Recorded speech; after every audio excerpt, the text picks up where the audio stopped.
The dust is settling after last week's federal election. A minority Liberal government with Justin Trudeau at the helm was elected, while Alberta and Saskatchewan went almost solid Tory blue, an outcome that is fueling a lot of resentment. Conservative leader Andrew Scheer says he's disappointed Canadians elected a Liberal government, but despite the disappointment, he says he's looking into the future. Danielle Smith from Global News Radio 770 CHQR joins us now to continue this conversation. I cannot believe, Danielle, that the election was only last week. It's remarkable, isn't it? I agree with you. I understand why you're saying that, but the conversation about Andrew Scheer's leadership continues, I think, to get louder and louder. It's funny to me because really the only leader who should be secure is Yves-François Blanchet. I mean, he came out of nowhere in January and reestablished the Bloc Québécois. I think it's pretty obvious that he's going to be able to stay there until the next election. But Jagmeet Singh lost, 20 seats or thereabouts, maybe 15 seats. That's not a victory. The Green Party initially, when we started talking about them at the beginning of the election, they were talking about displacing the NDP as the third place party. They fizzled out. They got one extra seat, whoop-de-doo. So Elizabeth May shouldn't be secure. Justin Trudeau, of course, going from a majority to a minority, that always puts a leader in a perilous position. And Andrew Scheer, I mean, even though he increased his percentage of the popular vote, I think the calls for his head have been the loudest. So we're going to talk to two voices today. A defender, William Macbeth, who's one of my regular political analysts, and Grant Brown, who's from Ontario, former law professor. He thinks that Scheer needs to go. So we're going to just have that debate out and see what our listeners think about it.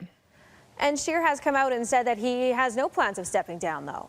He has said that, but sometimes it is out of the hands of a leader. If you're going to be a leader who wants to stick on, you can't show any uncertainty whatsoever.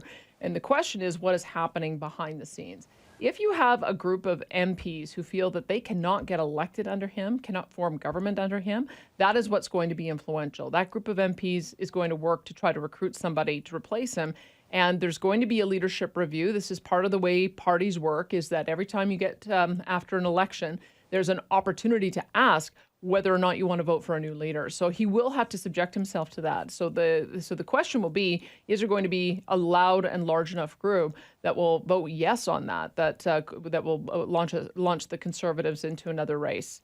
What do you think it is with Scheer? Do you think it's his panache, like his demeanor, or do you think it's his stance on social issues that's the problem here? A little bit of both. I mean, in the West, having somebody who is a strong Christian is not a liability. In the East, it appears that it is, especially when you look at the anti-religious stance of Quebec. If you're trying to make inroads in Quebec, it's not that, I mean, they hate all religions. If you look at their secular religious symbols ban. And so that's part of the problem, is that they're suspicious of anybody who will express a strong religious view. And so that's something that the Conservatives have to decide is it enough to be a party that can be competitive everywhere but Quebec and try to win on that basis?